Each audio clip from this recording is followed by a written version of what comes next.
Hi అండి అందరికీ welcome back to our channel. వాస్తవం చెప్పాలి అంటే ఆన్లైన్ బిజినెస్ జీరో, ఏ నాలెడ్జీ లేదు, జీరో అనమాట. పోనీ అలా అని మనిషి సపోర్ట్ ఉన్నారు వాళ్ళు తెలుసుకుంటారంటే అది కూడా లేదు, జీరో. అది కూడా మైనస్. ఒక్కదాన్ని చేద్దామని స్టార్ట్ అయితే చేశాను, ఎటుపోయి ఎటు వస్తుందో తెలీదు. కాకపోతే వీలైనంత వరకు చెప్పడానికి ట్రై చేస్తాను వీడియోలలో. ఇక నేను నైట్ పట్టించుకొని వచ్చాను అనమాట పొడిపిండి. మార్నింగ్ లేసి స్టవ్ ఆన్ చేసి ఇక స్టార్ట్ చేస్తున్నాను. ఇక్కడ ఏమైంది, పొడిపిండిలోనే వాము, ఉప్పు, కారము, నువ్వులు అనేది కలిపేసా పొడిలో. కలిపిన తర్వాత వాటర్తో తడిపేస్తాం మొత్తం అనమాట. ఇట్లా చపాతీ ముద్దలాగా తడిపేసుకోవాలన్నమాట. ఎక్కువ వాటర్ పోసుకున్నాం అనుకో ఆయిల్ అనేది ఎక్కువ పీలుస్తుంది, అలాగే మురుకులు కూడా గట్టిగా ఉంటాయి.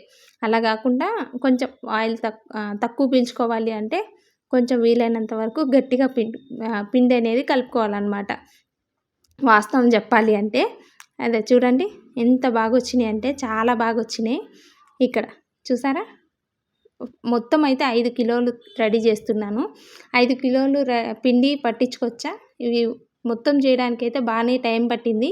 మార్నింగు కొంచెం లేట్గా లేచిన, ఎర్లీగా లేద్దాము అని అనుకున్నాను కానీ లేట్గా లేచినాను, సండే కదా.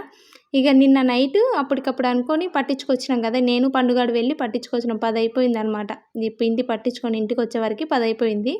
సరే అని చెప్పేసి మార్నింగ్కి రెడీగా ఉన్నదనుకోండి, పిల్లలు పడుకొని ఉన్నా కూడా నేను స్టార్ట్ చేసేసుకోవచ్చు. అదే రేపటి నుంచి మండే కదా, ఇంకా స్కూళ్ళు ఉంటాయి, ఎగ్జామ్ ఉంటాయి. రేపటి నుంచి 8:30కే వెళ్ళాలి పండుగాడు. అందుకనేసి ఈరోజు ఎలాగైనా సరే చేద్దామని అయితే ఫిక్స్ అయిపోయాను. ఇంతవరకు అయితే పొడి అయితే రెడీ అయిపోయింది. ఏంటి, ఇడ్లీకి దోశకి సెట్ అయ్యే పొడి అయితే రెడీ అయిపోయింది. మురుకులు కూడా రెడీ అయిపోయినాయి. ఇంకా మనకి ఇడ్లీ పిండి, ఇడ్లీ పౌడర్, దోశ పౌడర్ ఇంకా ఈరోజు అయితే కంప్లీట్ చేస్తాను. ఇక్కడ నేను పిల్లల కోసం ఇంకా లేచి బ్రష్ చేస్తున్నారు అనమాట పిల్లలు. అందుకోసం వాడైతే ప్రిపేర్ చేస్తున్నా. 1 by 1 చేసుకుంటే అంటే అన్నీ ఒకే రోజు చేస్తా అని అయితే చెప్పలేను. కాకపోతే స్టార్ట్ చేస్తే అవుతుంది కదా అని అయితే అనుకుంటున్నా. ఏవి తెలీదు, కాకపోతే తెలియదు కదా స్టార్టింగ్లో, కొంచెం మనీ అనేది ఎక్కువ ఖర్చు అవుతుంది అని అయితే అనుకుంటున్నా. అయినా పర్వాలేదు అని అయితే ఫిక్స్ అయిపోయాను. ఎలాగైనా సరే చేయాలి అని అయితే అనుకుంటున్నా. కాకపోతే మనుషుల సపోర్ట్ అంటే అది కూడా లేదు, ఓన్గా చేద్దాము అని అయితే అనుకుంటున్నా. కాకపోతే అవుతుందా అవ్వదా, చేయగలనా లేదా అనేది తెలియదు. ఇక నెక్స్ట్ చూడాలి ఎటు వస్తుందో. కాకపోతే చేద్దామని అయితే అనుకుంటున్నా. ఆ విషయం అందరికీ తెలుసు కాబట్టి ఎలా చేస్తా, ఏం చేస్తా అనేది కూడా వీడియోలో రూపంలో పెట్టాను అనుకోండి, ఇంకొకరికి ఎవరికైనా యూజ్ అవుతుంది కదా, అవునా కదా. ఇప్పుడు నాకు అన్నీ తెలుసు, నేను ఇలా చేస్తున్నా అలా చేస్తున్నా అని చెప్పట్లేదు, తెలీదు. ప్రతిదీ కూడా తెలుసుకోవాలి అని అయితే అనుకుంటున్నా. ఒకవేళ ఆన్లైన్ కొంచెం ఎక్కువ కాస్ట్ విధంగా మాకు పంపించడానికేమో ఎక్కువ అవుతుందేమో అని అదొక్క డౌట్ తప్ప ఇంకా వేరే దానికైతే ఏం లేదు.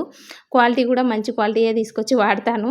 ఆయిల్ కూడా నేను పామ్ ఆయిల్ వాడట్లేదు, చూసారా, మంచి ఆయిలే వాడుతున్నాను అనమాట. పిల్లలిద్దరూ టిఫిన్ చేసేసినారు, మా వారు కూడా టిఫిన్ తిన్నారు.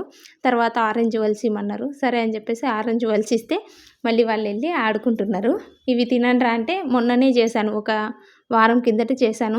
అవి కూడా కొన్ని ఉన్నాయి, అందుకని వాళ్ళకి అంత ఇంట్రెస్ట్ చూపించట్లేదు. సరే అని చెప్పేసి నేను స్టార్ట్ చేస్తున్నాను అనమాట. సరే అని చెప్పి మనం ఏమనుకుంటాము, ఏదైనా పిండి వంటలు అంటే ఎక్కువ వంటలు అయిపోతాయి అలా అనిపిస్తుంది. కానీ అప్పుడు కడిగేసుకున్నాము, ఏది ఎక్కువ కాకుండా చేసుకోవడం అనేది ఇంపార్టెంటు. ఇప్పుడు నేను ఎన్ని చేశానో తెలుసా అండి, 5 కిలోలు పిండి చేశాను మార్నింగ్ లేచినప్పటి నుంచి. ఇది చూసారా, ఆయిల్ ప్యాకెట్ ఒకటే వేసా, నేను ఎక్స్ట్రా ఏం వేయలేదు. ఒకటే ఆయిల్ ప్యాకెట్ వేసాను. ఇంకా ఆయిల్ అయితే లాస్ట్కి వచ్చే వరకు కూడా ఆయిల్ ఉంది. మీరందరు గమనించినట్టయితే ఇదైతే శనగపిండి కాదు. అలా అని చెప్పేసి చాలా ఆయిల్, మనకు స్నాక్స్ మురుకులు అంటే ఏమనిపిస్తుంది, ఆయిల్ ఫుడ్ చాలా ఆయిల్ అనేది పీలుస్తుంది అనిపిస్తుంది, కానీ ఎక్కువ ఆయిల్ అయితే పట్టదు. కాకపోతే ఇలాంటివి ఏంటి అంటే తినడానికి మనకు బాగుంటాయి, ఆయిల్ తక్కువ ఉంటుంది, హెల్తీ కూడాను. ఇంకా వీలైనంత వరకు నేను జొన్న మురుకులు అవి కూడా స్టార్ట్ చేద్దాం అనుకుంటున్నా. స్టార్టింగ్ అయితే ఇవైతే పెడుతున్నా వీలుని బట్టి. ఇంకోటి ఏంటంటే డ్రై ఫ్రూట్ లడ్డు, ఇంకా నా మైండ్లో అలా అనిపిస్తున్నాయి, కానీ మొదలు అయితే పెట్టాలి కదా. మొదలుపెట్టి స్టార్ట్ చేస్తే చూడాలి.